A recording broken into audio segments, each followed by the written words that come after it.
Hey guys, how's it going? Thanks for coming back. We're at chapter 36. I totally derped a bunch saying episode 28, so that was like cool to say that.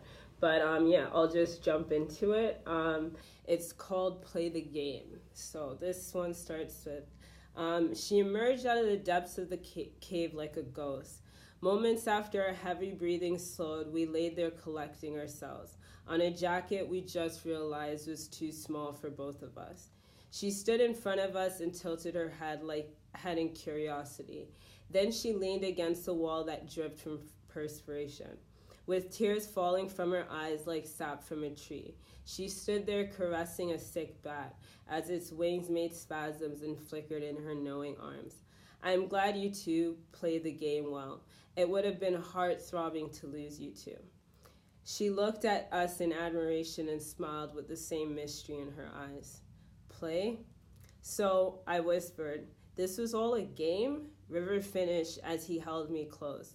It was to test if you two could be there for each other through rejection and distance, but to remind you of where you came from.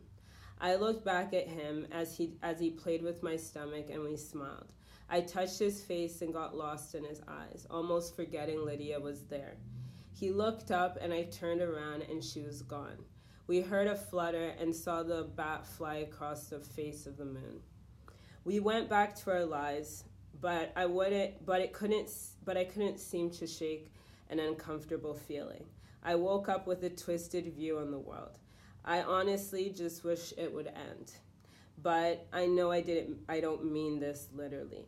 I got up out of my bed slowly so I wouldn't wake up River. Where are you going? I don't know. I'll be back. I was only wearing underwear and I walked into another room.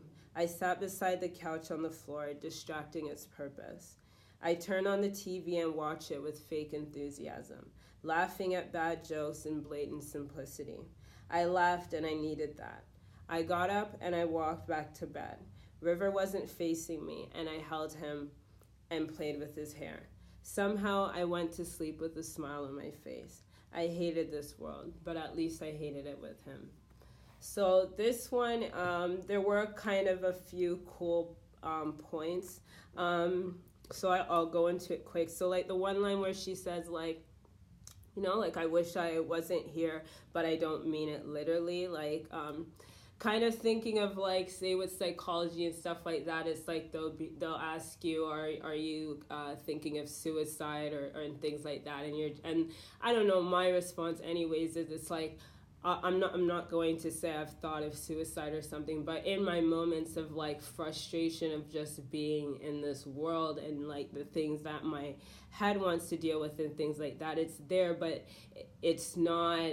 It's like you'll say something like that, but you don't mean it in that way. So obviously, like I'll say, if you need help, if you need psychology and stuff like that, go do it, because obviously there's people that like do mean it.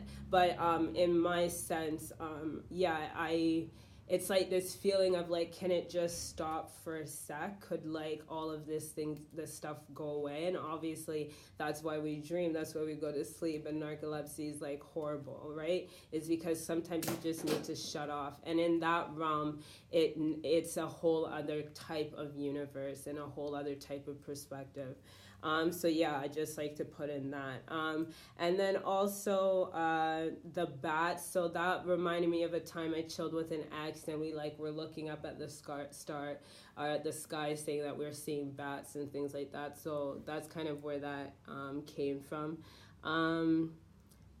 Let's see what else I say. So yeah, it's like that. It says fly across the face of the moon. I thought that was really cool. Also, I'm bringing back that television that I was talking about. So kind of say sometimes if I'm staying up late at night, obviously there's no TV. I don't need one. I have a phone or an iPad or something. So I'll like watch something on TV or something just to dull my mind or try to get me to sleep. So that's kind of how I'm dealing with it when it comes to Aolin. And also kind of like a judgment on the world before going to bed, and that's kind of like what happened the last time this television appeared. And I hope I said it before, but this telephone, this TV isn't in her house. It's kind of in a make believe spot or something. Like it's something that I don't know, it's almost as if she's going into her mind or something. So I don't know. I do have it there, but it's just a black room, a TV, a couch, and like I said, she doesn't sit on the couch. She sits on the side. So that's really interesting or different. Also bringing up playing the game. So if hopefully you've watched the other chapters before, chapter 35 before this one. But yeah, so incorporating that play the game and what Eowyn had said as well to herself when she went and started draining and things like that. So yeah, that's everything for this. I do have an extra few minutes, so I'll just talk about random things before I go to chapter 40. But yeah, I wanted to say I watched like Hill House, Haunting on Hill House. I don't know the title, it's confusing. But on Netflix, I just watched that and I really liked it. And it kind of had a lot of what I'd like to incorporate with it, going in and out of scenes or in and out of the past. So like, I just wanted to point that out as something that kind of resembled how I would like to see this book as well. Also, I wanted to say that like I do watch a lot of movie reviews and a lot of like critiques on movie besides just you know, everything wrong with.